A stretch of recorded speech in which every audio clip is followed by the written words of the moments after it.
If you thought the Porsche 911 GT3 was already built for the racetrack, Porsche has just taken things a whole lot further. Meet the new Porsche 911 Challenge, a factory-built race car designed to make competitive track racing more accessible. Welcome to Future Wheels.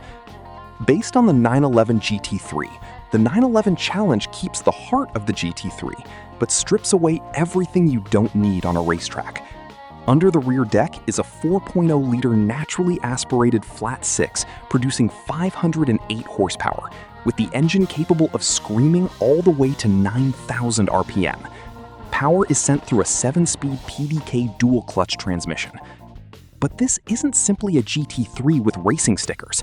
The interior has been completely transformed for competition.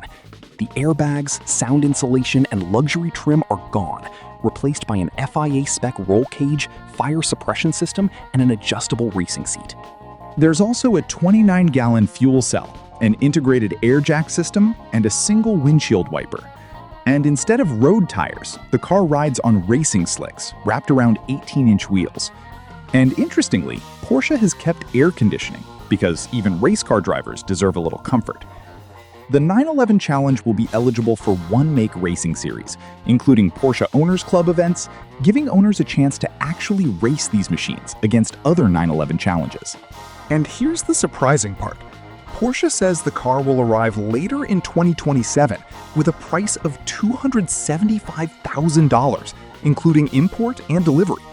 That's obviously serious money, but compared with what a street GT3 can cost in the real world, Porsche believes this dedicated race car could actually be the more logical choice for serious track enthusiasts. The Porsche 911 Challenge isn't just a stripped-down GT3, it's a purpose-built invitation to go racing.